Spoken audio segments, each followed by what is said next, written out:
206 Vernon Avenue.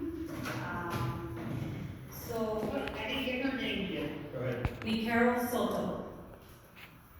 206 Vernon. 460 Burner? 206. Thank you. So, I think the ordinance or the revision of the ordinance, it brought a lot of commotion to the city, especially to the food trucks, small business owners. And I think part of that was the new 2 clauses that were added to the new ordinance. And I think in part there was a misunderstanding of the 2 new clauses. Because it's defining what is a non-permanent location and what is a permanent location.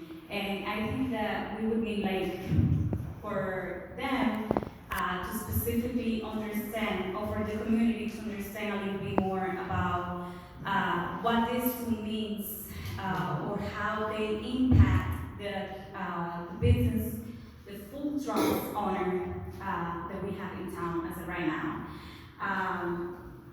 At the beginning, the perception was that the ones that are in service as of right now, they would have to go permanent location, which means, according to the definition, that they would have to get a foundation and get connected to utilities.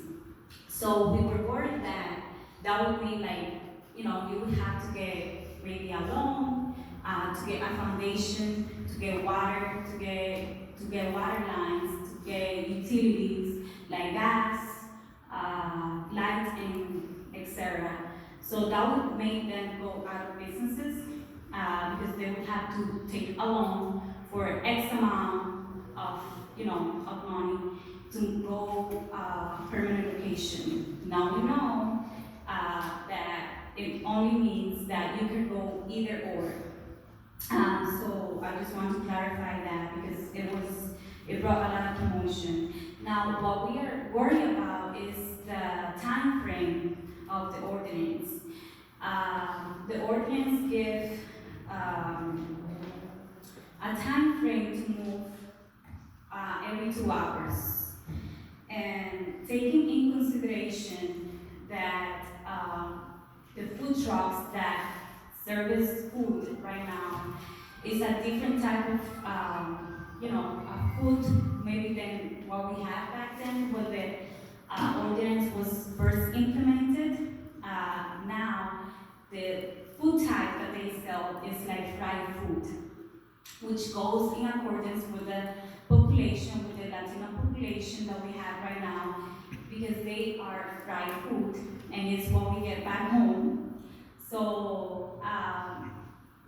with the ordinance, having them move in 2 hours, every 2 hours, I believe it says every 2 hours, and districts, professional office district, central commercial. Well, can I have 30 more seconds just to get to my point? Okay.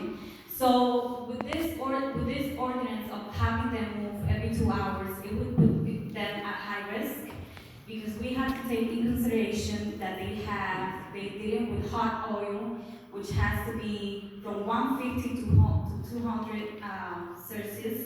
So that would put them not only the city, but the employees working inside the trucks, and also the livelihood of the owners.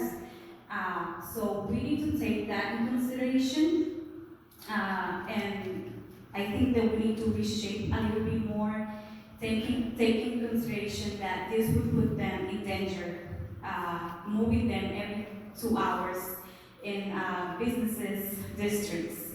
I know that according to the ordinance, they cannot operate more than 2 hours in the streets because it would be public.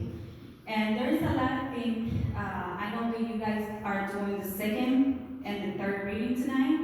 I would like to ask you that if you do so, bring it back and table it back so we can continue, the council and the whole community to shape this in a way that would benefit them and not put them at risk or in danger, because there are, life, and we have to take that in consideration.